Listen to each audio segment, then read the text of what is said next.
12단계 두 번째 시간입니다. 이러한 단계들을 사용하여 생활해 본 결과 우리는 영적으로 깨어나게 되었고, 문제가 있는 사람들에게 이 메시지를 전하려고 노력했으며, 우리 생활의 모든 면에서도 이러한 원칙들을 실천하려고 했다. AA를 통하여 회복을 경험한 사람들 가운데 어떤 이들은 AA를 Spiritual Kindergarten, 즉 영적인 유치원이라고 부르기도 합니다. 왜냐하면 12단계 프로그램은 우리로 하여금 가장 기본적인 영적 원리를 배우고 경험할 수 있도록 도와주기 때문입니다. 중독의 문제를 해결해 보고자 찾아온 AA인데, 그 회복의 과정을 따라가는 가운데 많은 사람들이 영적인 세계에 관심을 가지게 되고, 나아가서는 하나님을 만나게 되는 축복을 경험하게 되기도 합니다. 제가 바로 그 중에 한 사람입니다. 그리고 이미 신앙생활이 시작된 적이 있었던 사람들에게는 하나님과 더 가까워지게 되는 경험을 하게 됩니다. 나 자신의 힘으로는 도저히 어쩔 수가 없었던 중독의 문제를 해결해 나가는 과정에서 우리가 하나님을 만나게 되는 것, 그리고 그 후에 우리의 생각과 말과 행동의 변화가 일어나야 하는 것은 빼놓을 수가 없는 과정인 것입니다. 왜냐하면 우리는 변하지 않으면 망하거나 죽을 수밖에 없는 사람들이기 때문에 그렇습니다. 그래서 중독은 위장된 축복이라고 말하는 사람들이 있는 것입니다. 예수님을 믿는 사람들은 어떤 사람들입니까? 죄사함의 은혜로 구원을 선물로 받게 된 사람들입니다. 그리고 또 남아있는 죄성들로부터 멀어지기를 원하게 된 사람들이므로 계속 변화되어야 하는 것은 지극히 당연한 일인 것입니다. 그러므로 우리는 생각하고 행동하는 데 있어서 세상 사람들과는 구별되는 점이 있어야만 합니다. 그런 면에서 과거 우리들의 잘못된 생활 방식과 이 세상의 부패된 현실과의 닮은 점을 잠시 생각해 보도록 하겠습니다. 첫째로, 이 세상은 이기적인 쾌락으로 가득 차 있습니다. 우리들 생활도 마찬가지였죠. 남이야 괴롭든 말든 자기만 기분 좋고 신이 나면 된다는 생각입니다. 둘째로, 공짜를 바라는 생활 태도입니다. 정직한 노력과 정당한 투자가 없이 무언가를 가지려고만 하는 것입니다. 셋째로, 황금 만능주의입니다. 많은 사람들이 어떤 방법으로 돈을 벌고 있는가는 중요하게 생각하지 않고 있습니다. 가짜 상품, 불량 상품을 만들고 마약 장사를 하고 뇌물을 쓰고 모든 것을 돈으로 해결하려고 합니다. 네 번째로, 요즘 한국의 정치판을 보면서 도무지 원칙이 없는 것 같다 하는 생각을 하게 됩니다. 당선되는 것이 목적일 뿐 많은 정치인들이 거짓말을 밥 먹듯이 하고 있는 것이 현실입니다. 우리들은 어땠는가요? 마찬가지였죠. 그런데 크리스찬들이 망가져버린 세상 사람들과 똑같이 살고 있다면 어떻게 되는 것입니까? 요즘은 교회가 또 크리스찬들이 세상 사람들의 비판과 능멸의 대상이 되고 있는 것을 자주 보게 됩니다. 우리는 하나님을 아버지라고 부르고 있는데 어떻게 해서 이렇게 되어버렸나요? 무엇이 문제인가요? 이것은 우리가 가장 기본적인 영적 방침을 실생활 속에서 행동으로 옮기지 못하고 있다는 아주 간단한 이유 때문입니다. 우리가 예수님을 믿으면 저절로 한순간에 다 변한다는 식의 이야기를 자주 들어왔는데, 사실은 어떠합니까? 처음 믿고 나서 얼마 동안 마음속에 기쁨과 평화를 경험했다는 것과 우리들의 내면 세계의 지속적인 변화로 인해서 삶의 내용이 구체적으로 변화되는 것과는 완전히 다른 것입니다. 저의 의견으로는 예수님을 믿게 되면 죄에 대한 감각이 예민해지는 것은 사실입니다. 이것은 죄다 하는 것을 예전보다 더 잘 느끼게 되는 것입니다. 그러나 실제로 그 죄의 사이클로부터 떠나게 되는 삶을 살기 위해서는 투자가 필요하고 행동이 필요한 것입니다. 죄라는 것을 깨닫게 되는 것만으로는 시작이지만 그것으로는 충분치 않다는 것입니다. 로마서 7장 18절 19절 말씀입니다. 내 속 곧 내 육신에 선한 것이 거하지 아니하는 줄을 아노니 원함은 내게 있으나 선을 행하는 것은 없노라. 내가 원하는 바 선은 하지 아니하고 도리어 원하지 않은 바 악은 행하는도다. 마음으로는 하나님의 법을, 육신으로는 죄의 법을 섬기고 있는 자신의 그 곤고한 모습을 바라보고 있는 바울은 이미 거듭난 사람이었습니다. 사실은 우리들도 이와 똑같은 문제로 끌려다니고 있는데 우리의 영이 둔해져서 아예 이 사실을 모르고 있거나 알아도 그냥 묻어두고 지내는 것뿐입니다. 그러면 이 문제에 대한 해결책은 무엇입니까? 그것은 먼저 우리가 성령님의 도우심을 힘입어 자신의 육신을 쳐서 복종시키는 훈련을 계속해 나가는 것입니다. 나 같은 죄인을 구원해 주신 하나님의 은혜에 대한 감사함의 진정한 표시는 이웃에게 복음을 전하며 우리들 자신은 성화의 과정 속으로 들어가는 것입니다. 하나님께서 싫어하시는 그 죄와 싸워 이겨나가리라 결단을 하고 매일매일 순간순간 실천에 들어가는 것입니다. 그런데 우리가 무슨 이유로든지 이 싸움을 중단한 상태로 얼마를 지나다 보면 죄에 대한 감각이 점점 무뎌져 버리게 됩니다. 세상의 죄 속에 묻혀서 지내면서도 이를 느낄 수조차도 없는 상태가 되어버리고 마는 것입니다. 우리가 이 세상에 동화되어 버리면 짠맛을 잃은 소금이 되고 마는 것입니다. 어떻게 돼요? 결국 길가에 내버려져서 짓밟히게 되는 것이죠. 이것은 잘 먹고 잘 사는 것과는 전혀 상관이 없는 이야기며 우리가 이미 이 세상에 동화되어 있다면 비록 물질적으로는 풍요롭다 해도 짠맛을 잃은 소금인 것입니다. 기독교인은 온 세상과 적대관계로 살아야 되는 것은 아닙니다. 그러나 세상과 짝지어 살아서는 안 되는 것입니다. 기독교인은 하나님의 백성으로 선별된 사람들일 뿐만 아니라 이 세상 속에서도 모범이 될 수 있어야 사람들이 우리의 모습을 보며 하나님에 대해 긍정적인 생각을 가질 수 있지 않겠습니까? 우리는 이 세상에 파견된 하늘나라의 엠베서더, 즉 하늘나라의 대사라고 믿으며 그에 따라 생각하고 말하고 행동하고 있다면 하나님을 안 믿는 사람들이 나도 그 하늘나라의 비자를 받아보겠다고 관심을 표시하지 않을까요? 여러분, 이 역할을 담당할 수 있는 사람이 되기 위해서 우리에게 어떤 엄청난 것이 필요한 것이 아닙니다. 또 우리가 완벽해져야 하는 것도 아닙니다. 완벽주의란 제 의견으로는 그리 좋은 것이 아닙니다. 완벽주의는 오히려 우리로 하여금 하나님에 대해 오해를 하도록 만들고 또 그분과 친밀해지기보다는 그분을 두려워하도록 만듭니다. 그래서 우리 하나님을 너 그 정도 가지고는 안 돼 라고 끊임없이 주문을 하시는 분으로 생각하게 만듭니다. 이런 경우 하나님과의 관계가 오래 지속되지를 못합니다. 조만간 그분께서 나를 쫓아냈다는 생각을 하게 되거나 내가 그분을 나의 삶 속에서 밀어내버리는 결정을 하게 됩니다. 다 해보셨죠? 저도 마찬가지입니다. 사랑하는 길갈 식구 여러분, 회복이란 하나님의 사랑과 은혜 가운데 일어나게 되는 우리들의 영적 성장을 의미합니다. 그분은 항상 나를 기꺼이 용서하시며 더러운 것을 씻어주시며 나를 견고하게 세워주시기를 원하십니다.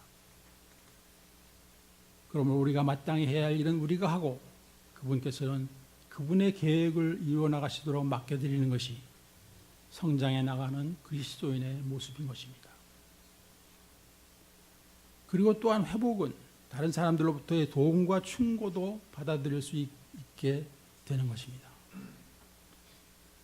그래서 회복을 원하게 된 중독자는 다른 사람들이 나를 위해 하나님의 은혜의 통로로 사용되어지도록 내가 허락해 주어야 합니다. 다른 사람들이 나를 위해 하나님의 은혜의 통로로 사용되어지도록 내가 허락해 줘야 그분들이 우리를 도울 수 있다 이 말이에요. 그러므로 우리는 모두 하나님과 또 다른 사람들과 함께 만나는 공동체가 필요하게 됩니다. 그것이 교회요, 길갈이요, 또 회복의 동료들과 나와의 개인적인 만남의 장소인 것입니다. 우리는 그 공동체 안에서 성장하게 되어 있습니다. 진정한 회복은 이와 같은 건강한 라이프 스타일을 통해서 이루어지게 되는 것입니다. 크리스찬 12스텝은 이 가장 기본적인 영적 원리를 배우고 실행할 수 있도록 디자인이 되어 있습니다. 얼마 동안 끊고 살던 사람들이 다시 재발하고 감옥에 가거나 추방되거나 사망에 이르기까지도 하는데 그 원인은 우리가 인생의 가장 기본적인 목표를 잃어버린 채 자신도 모르는 사이에 쌓여져 온 내면의 쓰레기 더미에 자기 스스로가 파묻혀버린 결과인 것입니다. 12번째 단계의 내용을 보시면 네 부분으로 구성되어 있는 것을 알 수 있습니다. 첫 번째, 이러한 단계들을 사용하여 생활해 본 결과. 이 말은 회복이 제대로 이루어지려면 모든 단계를 실천해야 한다는 것을 의미하고 있습니다.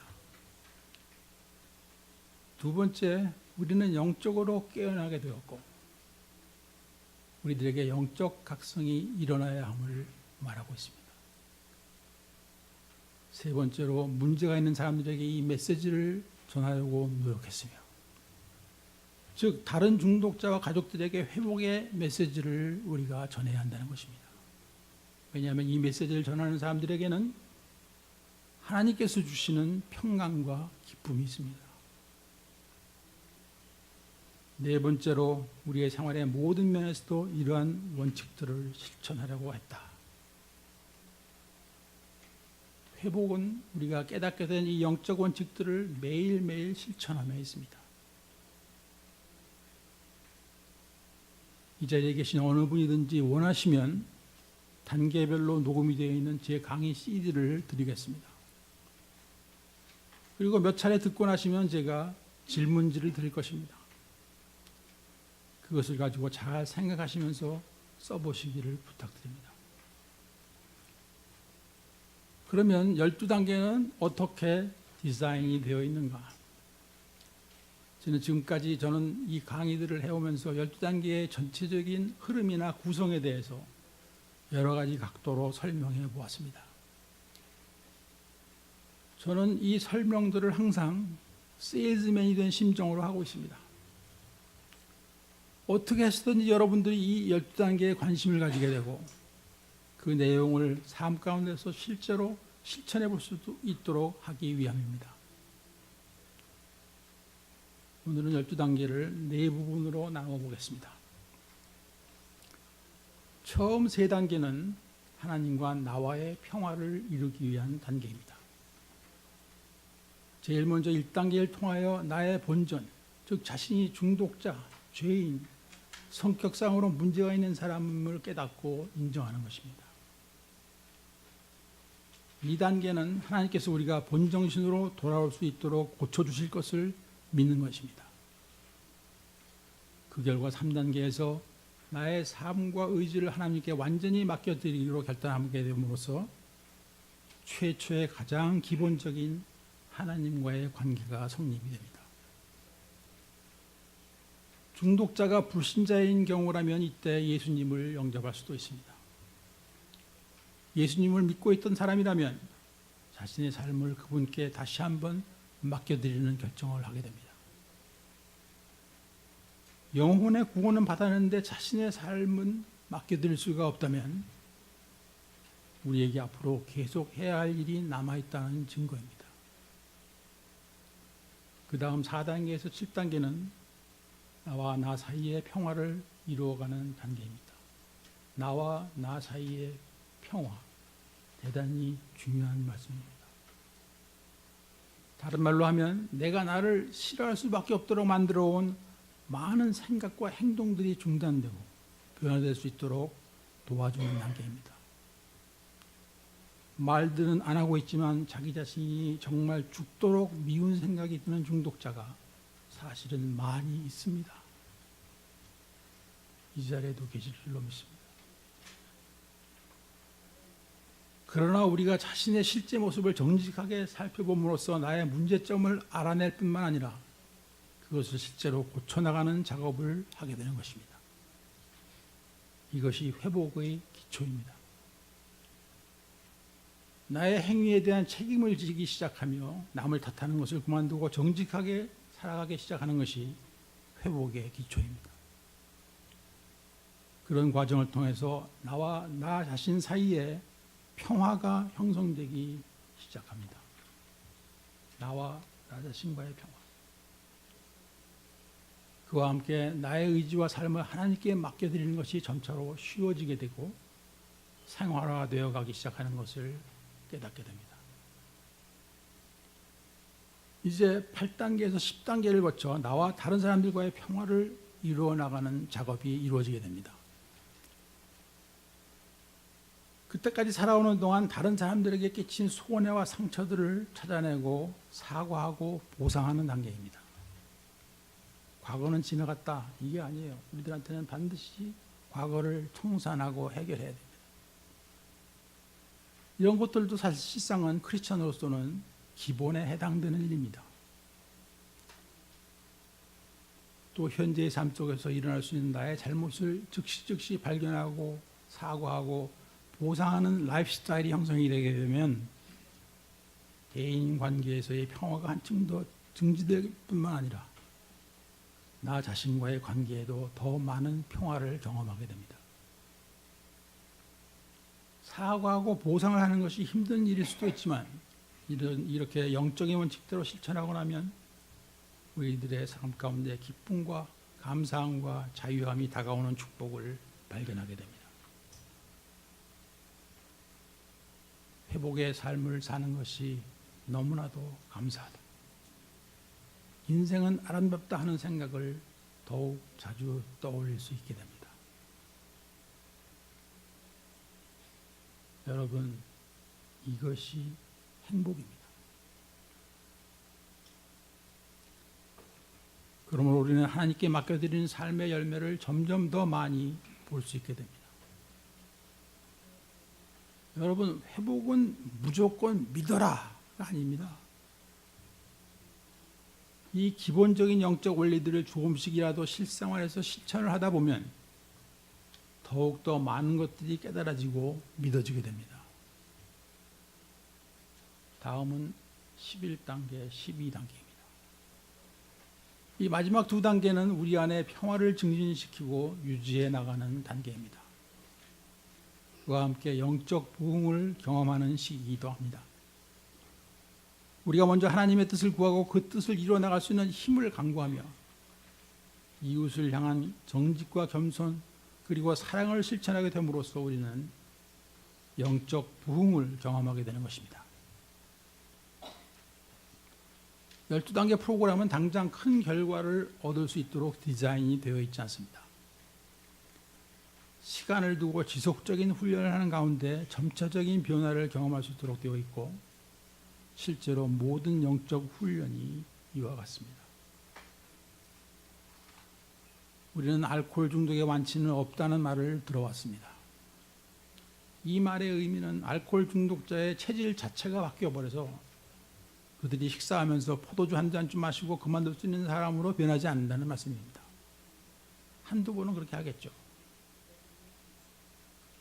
그러므로 모든 중독으로부터의 회복이라는 것은 건강한 영적 상태라는 것이 무엇을 의미하는 것인가를 깨닫고 그 상태를 계속 유지해 나가는 것으로 되어 있는 것입니다. 그러면 건강한 영적 상태는 어떠한 것을 말하는 것일까요? 기도 많이 하는 것, 성경을 읽으면서 감동받는 것, 봉사 많이 하는 것, 헌금 많이 하는 것, 또 뭐가 있나? 예배 안 빠지는 것, 항상 웃고 다니는 것. 이러한 것들은 건강한 영적 상태 안에 있는 사람들에게 나타날 수 있는 현상이지, 이런 것들이 건강한 영적 상태를 증명해 주는 것은 아닙니다. 중독자들은 다 아카데미 연기 대상을 받은 사람들이에요. 그러므로 우리는 수시로 자신의 상태를 정직하게 점검하며 살아가야만 합니다. 정직하게 점검하며 살아가야 돼요. 지금 성적인, 물질적인 욕심이 나를 지배하고 있는가? 다른 사람을 용서하고 긍휼히 여기는 마음이 나에게 있는가? 나의 죄에 대한 감각이 둔해지고 있는 것은 아닌가? 혹시라도 기도와 말씀에 할애하고 있는 시간이 줄어들고 있는가? 우리가 하나님의 임재하심 가운데 내면 세계의 기쁨과 평화를 유지하고 있는 것이 건강한 영적 상태의 결과이며, 그로 인해 자신의 생각과 말과 행동의 변화가 일어나고 있음을 경험하게 되는 것입니다. 그러므로 12단계 프로그램은 무슨 개념이나 아이디어만으로 끝나는 것이 아니라 반드시 행함으로써 결과를 얻을 수 있게 되어 있는 훈련 지침인 것입니다. 우리가 작은 일이라도 행동으로 옮길 수 있을 때 진정한 변화를 경험할 수 있는 것입니다. 지난 시간에는 12단계를 통해 알게 된 내용들을 행동을 통해 실천해 나가는 가운데 우리에게 영적인 각성이 일어나게 된다고 말씀드렸고, 제가 경험하게 된 나름대로의 영적 각성에 대한 정의를 말씀드렸습니다. 영적 각성이란 첫째로 우리가 성화의 과정 가운데서 죄를 멀리하고자 하는 라이프 스타일이 형성되고, 둘째로 나를 향하신 하나님의 뜻을 구하고 또 그 뜻을 이루고자 애쓰는 가운데 우리는 세 번째, 하나님의 심정을 깨닫게 되는 축복을 경험하게 됩니다. 하나님의 심정이 깨달아져요. 저는 이것을 영적 각성이라고 부르고 싶다고 말씀드렸습니다. 하나님의 심정이 깨달아져요. 그로 인하여 우리는 다른 사람들의 생명이, 그들의 인생이 귀하게 여겨지는 하나님의 은혜를 체험하게 됩니다. 이것이 영적 각성 열매 중에 하나인 이웃 사랑인 것입니다. 그 사랑으로 인해 우리는 이웃을 섬기며 복음을 전하며 회복의 메시지를 전하게 되는 것입니다. 물론 이 영적 각성은 꼭 마지막 12번째 단계에 이르러서야 일어나게 되는 것은 아닙니다. 전도를 하고 회복의 메시지를 전하는 것 또한 12번째 단계에 도달한 사람들만이 할 수 있는 것도 아닙니다. 어느 때이든지 일어날 수 있는 일인 것입니다. 그러나 구제불능의 중독자가 끊을 수 있게 되고 그 후로 지속적으로 성장해 나가는 가운데 하나님의 심정이 깨달아지며 나의 삶의 방향이 그분의 뜻을 위한 삶으로 결정이 되어지는 때까지는 어느 정도의 과정이 필요한 것입니다. 즉 시간과 행동의 투자가 필요한 것입니다. 이제 여러분들의 회복이 어느 과정에 이르는지 간단히 알아보는 시간을 가져보겠습니다. 12단계의 영적 흐름입니다.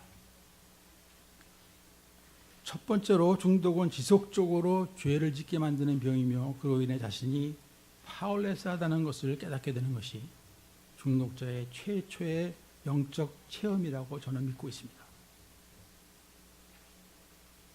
왜냐하면 중독자는 누구나 자신의 프라이드와 착각이 무너질 때에 이르러서야 비로소 우리의 시선을 영적인 방향으로 돌릴 수 있는 기회가 주어지게 되기 때문입니다. 바로 이 장면에서 우리가 어떤 행동을 취하게 되는가에 따라 중독이 축복이 될 수도 있고 저주로 남아있을 수도 있는 것입니다. 두 번째는 나에게 도움이 필요하다는 것을 인정하는 것입니다. 시편 121편 1절 2절 말씀입니다. 내가 산을 향하여 눈을 들리라. 나의 도움이 어디서 올꼬? 나의 도움이 천지를 지으신 여호와께서. 천지를 지으신 분의 파워가 나를 고쳐주실 것을 믿게 되는 것이 2단계입니다. 세 번째로 하나님께 항복한다는 의미는 우리의 중독의 문제뿐만이 아니라 내 인생 전체를 하나님께 맡겨드리기로 결정하는 것을 말합니다. 왜냐하면 중독이 떠나고 나면 남는 것이, 중독이 떠나고 나면 우리한테서 남는 것이 나의 본전이에요. 나의 본전입니다.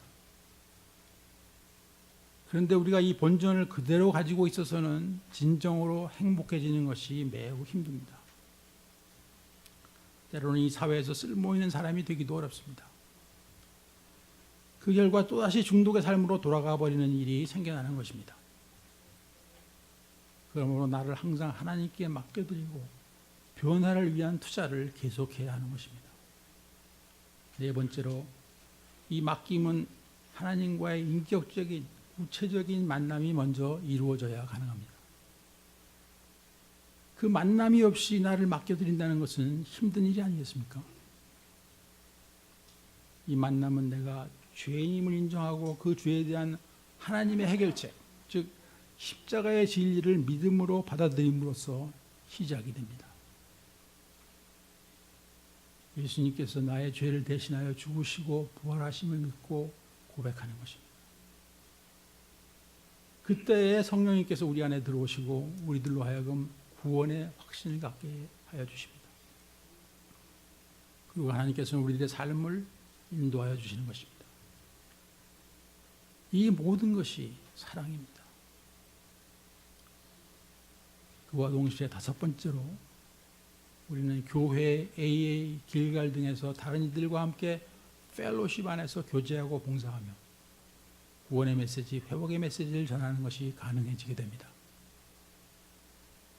그러나 그런 가운데서도 시험을 주고받는 일이 생길 수가 있습니다. 왜냐하면 아직 다듬어지지 않은 많은 부분들이 우리 안에 그대로 남아있기 때문입니다. 그래도 그 가운데서 봉사도 하고 전도도 하고 다른 이들로부터 서포트도 받는 것입니다. 그와 함께 여섯 번째로, 자신의 문제점을 다루어 나가야 합니다. 즉 4단계에서 9단계까지를 열심히 해야 하는 것입니다. 우리가 남의 문제를 따지거나 고쳐주려고 하는 대신에 자기 자신의 문제를 발견하고 해결해 나가는데 더 열심을 내게 되면 주변 사람들과 시험을 주고받는 일이 훨씬 줄어들게 됩니다. 일곱 번째로, 하나님께서 나의 죄를 용서하심이 진실로 믿어지게 되는 사람은 조만간 자기 자신을 용서하는 과정도 가질 수 있게 되어야 하며, 또 다른 이들에게 용서를 구하고 보상을 할 수 있는 겸손과 정직이 실생활에서 드러나게 됩니다. 그러한 과정 속에서 다른 이들을 용서하고 그들을 있는 그대로 받아들일 수 있는 관용이 나에게도 있다는 것을 깨닫게 됩니다. 이것 또한 우리가 성숙하고 있다는 증거인 것입니다. 여덟 번째로, 자신에 대한 지속적인 점검과 수정입니다. 고린도전서 10장 12절 말씀입니다. 그런즉 선줄로 생각하는 자는 넘어질까 조심하라. 회복은 우리의 삶 가운데 일어난 과거의 사건이 아니라 현재에도 계속 진행 중이어야 한다는 것을 항상 잊지 않고 있을 때 우리의 삶 속에서 생겨나고 있는 쓰레기를 지속적으로 처리해 나가면서 살아가는 라이프 스타일이 형성되게 됩니다. 이런 생활 태도는 우리가 어떤 환경 가운데서도 넘어지지 않도록 예방을 해줍니다. 아홉 번째로, 업그레이드된 신앙생활이란 제가 보는 관점으로는 11단계를 말하고 있습니다. 11단계는 세 부분으로 구성되어 있습니다. 첫째로는 기도와 묵상을 통해 하나님과의 긴밀한 교제를 유지하는 것입니다. 둘째로는 나를 향하신 하나님의 뜻을 구하고 그 뜻을 행할 수 있는 힘을 구하는 단계이고, 셋째로 우리가 실제로 그분의 뜻을 행동으로 옮기는 것이 포함되어 있습니다. 우리들의 소원, 기도 제목들이 물질적인 것들에서 영적인 차원으로 발전하게 되고 그 열매를 우리들의 삶 속에서 보게 되는 것입니다. 그 결과 10번째로 나 자신에 대해서 더 많은 것을 알게 되고 영적인 눈이 밝아짐으로 분별력, 통찰력이 향상됩니다. 그때쯤 되어서야 이 11번째 어려운 환경 가운데서도 우리가 성공적인 공동체 생활을 하게 됩니다. 우리 과거에 조금만 어렵고 부대끼면 공동체에서 나와버리는 거 많이 했어요. 미성숙입니다. 성숙이라는 것은 공동체 안에서의 자신의 위치를 깨닫는 것입니다. 위임권자들에게 순종하고 기쁨으로 봉사하고 겸손히 섬길 수 있는 것입니다. 인정받으려고 애쓸 필요도 없고 잘난 체 하지 않아도 괜찮습니다. 여러분 괜찮아요. 이 순간에 이 말을 해서 내가 누구인지를 보여줘야 되는데 그렇게 할 필요가 없는 것입니다. 그러므로 자연히 주변 사람들과의 펠로십이 깊어지게 됩니다. 공동체 안에서 평화를 가져다주는 사람이 됩니다. 그 안에서 문제가 생기게 되면 영적 원칙에 의해 해결할 수 있는 사람이 될 수 있습니다. 점점 지도자의 직분을 성공적으로 감당할 수 있는 사람이 되어가고 있는 것입니다. 이쯤 되어서 부역장, 교구장 등 섬기는 지도자가 될 수 있다면 가장 이상적인 것입니다. 그 다음으로 12번째와 13번째 항목입니다. 우리는 모든 것이 합력하여 선을 이루도록 하시는 하나님이 믿어지게 된다. 현재 성공적인 결과를 보게 되든 어려움이 계속되든 상관이 없이 환경에 지배당하지 않냐고 하나님을 신뢰하며 묵묵히 앞으로 나아가는 사람이 됩니다. 이제 14번째에서 17번째 항목입니다. 그 가운데 우리는 하나님의 심정이 깨달아지고 하나님을 사랑하게 되고 이웃을 사랑하며 나에게 주어진 사명을 귀하게 여기게 됩니다. 그때 하나님으로부터 끝없는 생명력을 부여받게 됩니다. 하나님께서는 우리 한 사람 한 사람을 귀하게 여기시고 우리 모두를 사명자로 부르셨습니다. 믿으십니까? 우리 모두를 사명자로 부르신 거예요. 사명은 우리가 존재하는 이유입니다. 나는 왜 사는가? 하는 질문의 답변이 사명입니다. 빅토르 위고는 그의 작품에서 이런 말을 했습니다. 죽는 것은 아무것도 아니다. 그러나 한 번도 진정으로 살아본 적이 없다는 것이 가장 두려운 일이다. 그래서 우리는 회복의 이 시점에서 막연한 축복을 구하는 대신에 사명을 구할 수 있게 되는 것입니다. 그리스도인은 자신의 사명을 확인할 때가 가장 행복하고 의미 있는 순간이라고 말할 수 있습니다. 사명이란 반드시 목사나 선교사가 되는 것만이 아닙니다. 구원을 받은 모든 성도들의 공통적인 사명은 이웃을 사랑하고 섬기며 복음을 전하는 것입니다. 이것은 누구에게나 해당되는 사명입니다. 그리고 2차적인 사명은 매일매일의 삶 속에서 우리가 가지고 있는 것, 우리의 재능, 우리의 특별한 경험들을 사용하여 하나님께서 부르시는 일, 즉 내 마음속으로 부담으로, 마음속의 이 부담으로 또는 소망으로 다가오는 그 일들을 실제로 행동으로 옮기는 것입니다. 이것이 각자의 특수 사명입니다. 꺼지지 않는 불씨와 같은 거룩한 소원이 아직 없으시다면 그것을 위해 기도해 보시기를 원합니다. 우리 주변에는 병든 양, 상처받은 양들이 많이 있습니다. 그분들을 섬기고 돌보는데 가장 적절한 사명자는 자신이 직접 실패와 좌절과 상처들을 경험하고 그것을 이겨나갈 수 있는 은총을 체험한 사람들이라는 것을 기억하시기 바랍니다. 그 사람들이 바로 이 자리에 계신 저와 여러분들이 아니겠습니까? 우리들의 회복의 여정 속에서 하나님의 인도하심에 대한 확신을 가지시게 되기를 소원합니다. 그래야 우리가 작은 일로부터 순종하게 될 수 있게 될 때 하나님께서는 그분의 심정을 우리에게 전하십니다. 나를 통하여 그분의 뜻을 이루시기를 원하시는 하나님의 심정이 나에게 와서 닿을 때 그분께서는 우리 모두를 사역자로 부르고 계시셨음을 깨닫게 됩니다.